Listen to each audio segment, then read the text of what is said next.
Hey guys, we are back with some more Salt Lake City Lakers franchise mode, and in this one, we are going to start up year number 9. Been quite the ride, but we have not yet won the Stanley Cup, so we still got some work to do here.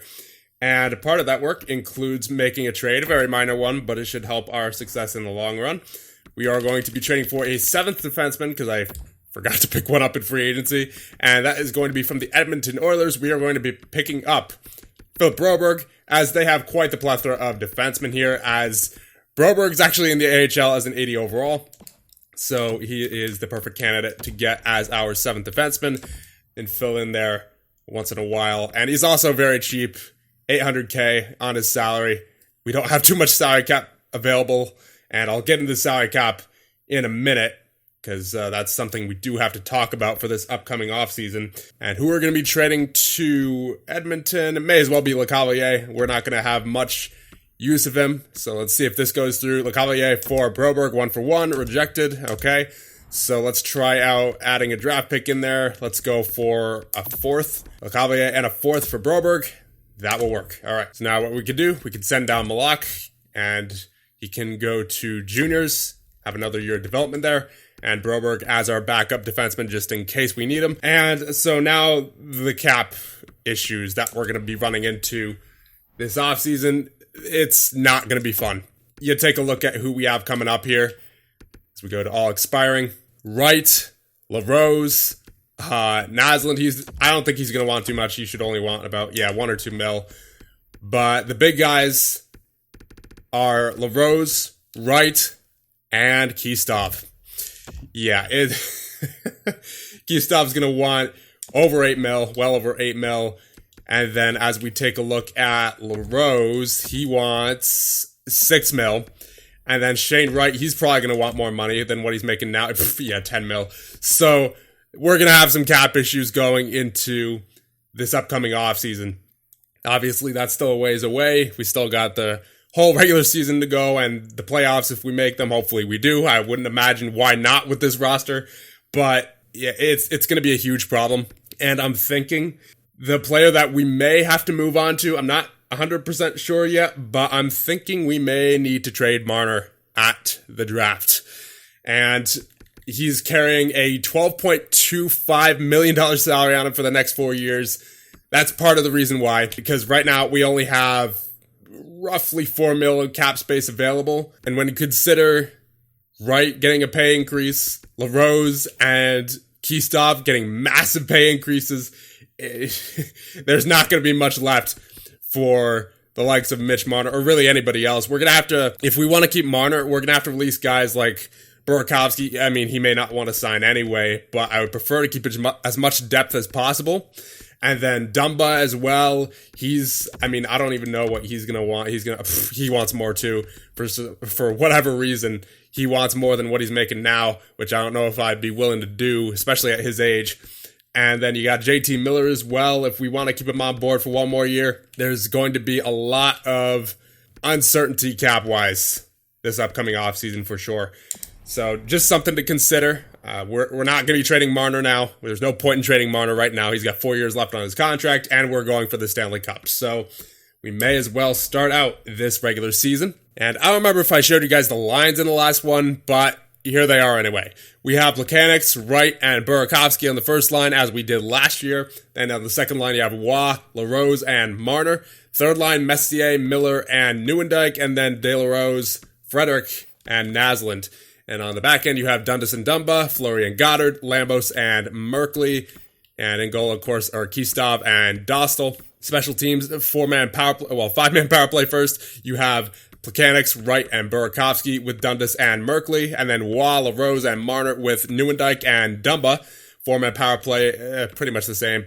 We don't have to go over that. Penalty kill is Messier and De La Rose with Goddard and Fleury. Then you have Frederick and Miller with Dundas and Lambos. And once again, 3-man penalty kill. Unfortunate line chemistry issues right there, but there's really not much we can do about it. Basically, every player I've tried on the 3-man penalty kill has yet to create any kind of positive chemistry for the 3-man penalty kill. So that there's seemingly just no figuring that out for this team.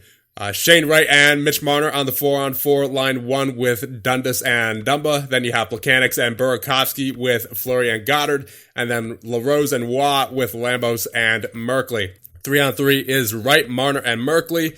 Plekanec, Burakovsky, and Dundas. And then LaRose, Waugh, and Dumba. I tried balancing out the defensemen here. So Merkley is on the first pair with Wright and Marner so that Dundas can boost that second line a little bit more with Plekanec and Burakovsky, and then Dumba with Waugh and LaRose. That should be a good combination. And then the extra attackers are Wright and LaRose. The shootout is Waugh, Wright, Marner, Plekanec, and LaRose.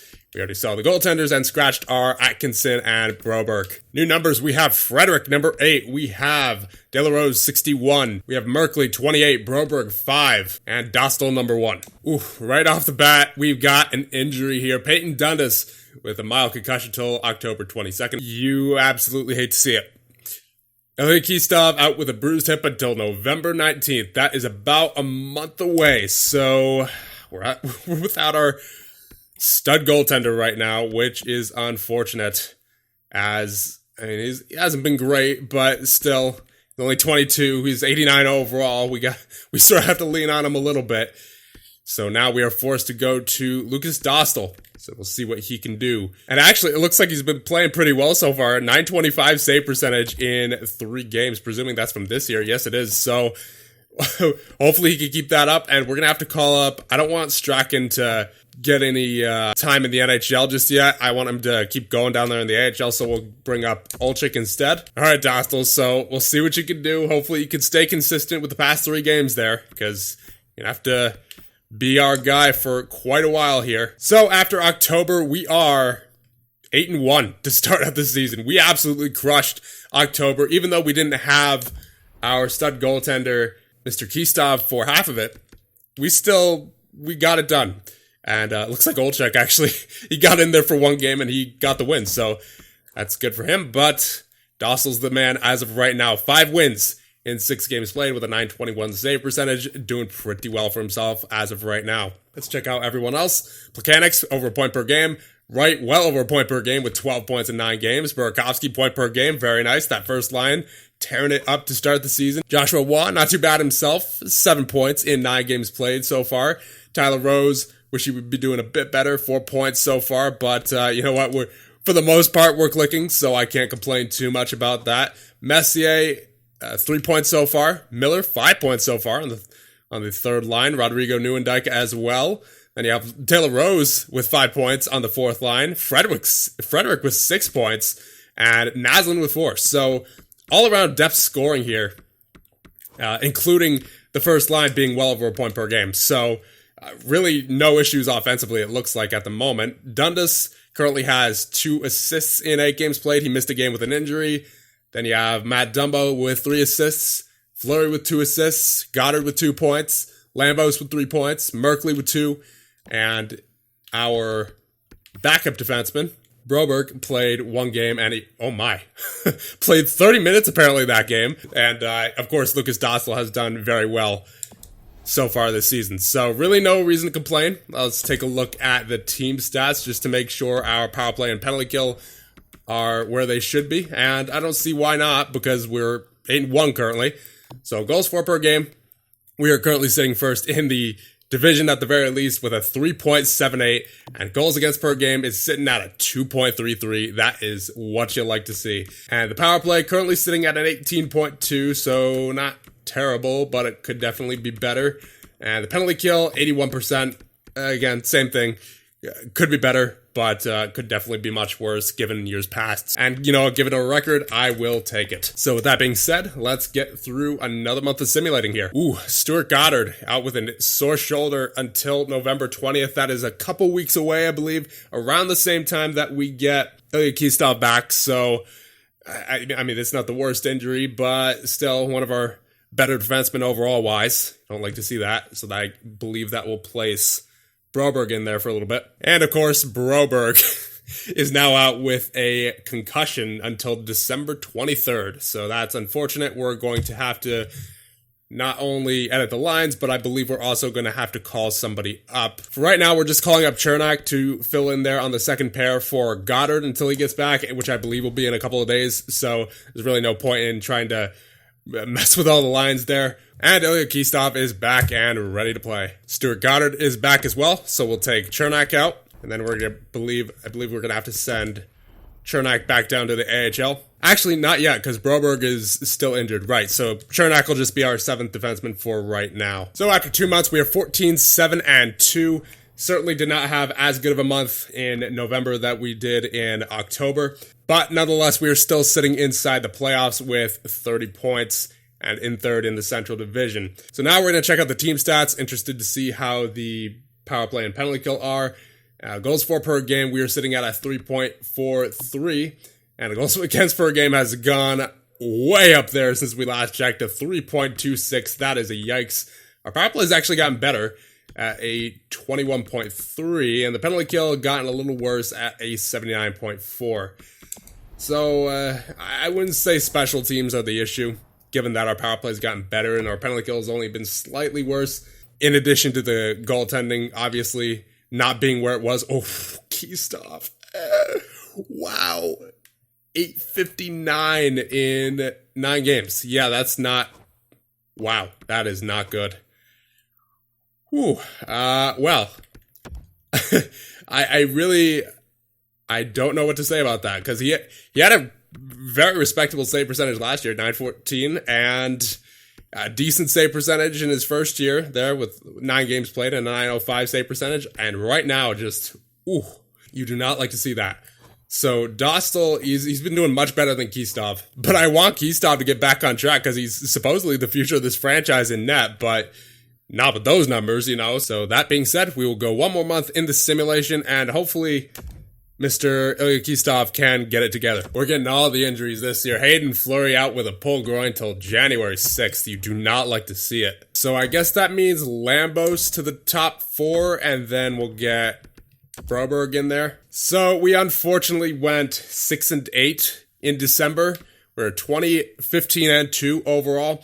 Still have a wild card position, but at the rate we're going, that's not holding for very long. And I have a feeling that I know the main reason for that. So we're going to take a look at our team stats. Goals for per game, we are sitting at 3.22. Goals against per game is now higher than our goals for per game at a 3.24. Power play still pretty good, 20.9. And penalty kill now at a 77%, last in our division. Not really what you like to see. And when we go into player stats, we can see that, you got Marner scoring. You got Wright scoring quite a bit as well. Not as much as I'd like him to, given that he's got that 90 overall. And he's proven in the past that he's capable of essentially point per game seasons, but it's still pretty good. Then you got Burakovsky, 26, Messier, 24. Messier's improved. Plekanec's 24. He needs to be doing a bit more. Because I know he's capable of more for sure. Watt, he's doing all right as a second liner, 22 points. Nieuwendyk, he's definitely improved over last season. Dumba, 20 points. LaRose with 19. LaRose definitely needs to be doing more. Frederick with 18. De La Rose with 18. Miller with 14. Dundas with 14. Naslund with 12. Merkley with 9. Fleury with 7. Lambos with 7. Goddard with 5. Broberg with 2 in 9 games. And in net, you have Dostal with a 907 save percentage and Kistov with an 874. It's higher than before, than when we last checked, but still not ideal. So I think I'm going to stop it here, just given how shaky we've been as of recent. You guys let me know. Clearly, it's not our power play that's struggling. If anything, we could change our penalty kill, I think, special teams-wise. But for the most part, I think the thing we really have to look at is Kistov and Dostal. Do we give Dostal the same amount of chances as Kistov? You know, because he's done clearly much better in the same amount of games that Kistov has done. So I will leave it off there. Let me know what you guys think, and I'll see you guys in the next one.